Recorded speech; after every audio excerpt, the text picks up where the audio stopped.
अपने कैरेक्टर सुधारने के लिए याद की यात्रा में रहना है। बाबा की याद ही तुम्हें सदा सौभाग्यशाली बनाएगी।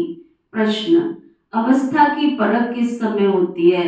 अच्छी अवस्था किसकी कहेंगे? उत्तर, अवस्था की परख बीमारी के समय होती है।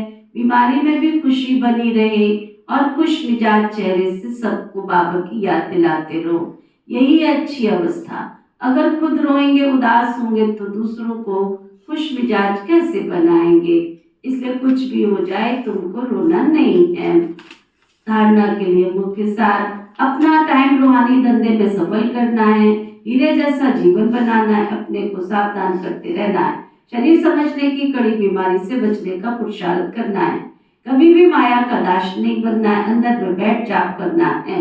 हम आत्मा है, हम आत्मा है, खुशी रहे, हम बेघर से प्रिंस बन रहे हैं।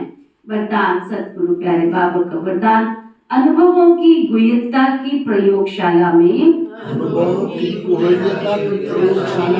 रह नई रिसर्च करने वाले अंतर्मुखी भाव। अनुभवों की गुह्यता की प्रयोगशाला में रह नई रिसर्च करने वाले अंतर्मुखी भाव। जब स्वयं में पहले सर्व अनुभव प्रत्यक्ष होंगे तब प्रत्यक्षता होगी। इसके लिए अंतर्मुखी बन याद की यात्रा व हर प्राप्ति की द्वैता में जाकर रिसर्च करो, संकल्प धारण करो, फिर उसका परिणाम व सिद्धि देखो। जो संकल्प किया वो सिद्ध हुआ या नहीं। ऐसे अनुभवों की द्वैता की प्रयोगशाला में रहो, जो महसूस हो कि ये कोई विशेष लगन और मगन के संसार से भी उपराम है। कर्म करते योग की पावरफुल स्टेज में रहने का अभ्यास बढ़ाओ। जैसे वाणी में आने का अभ्यास है, ऐसे रूहानियत में रहने का अभ्यास डालो।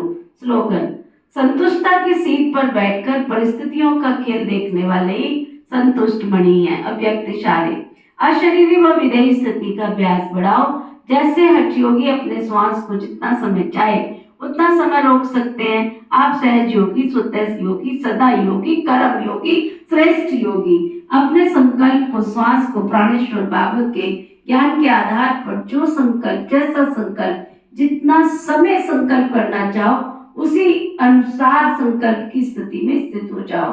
अभी अभी रूहानी संकल्प में रमण करो तो अभी अभी एक ही लगन अर्थात एक बाबा के साथ मिलने की, एक अशरीरी बनने के शुद्ध संकल्प में स्थित हो जाओ।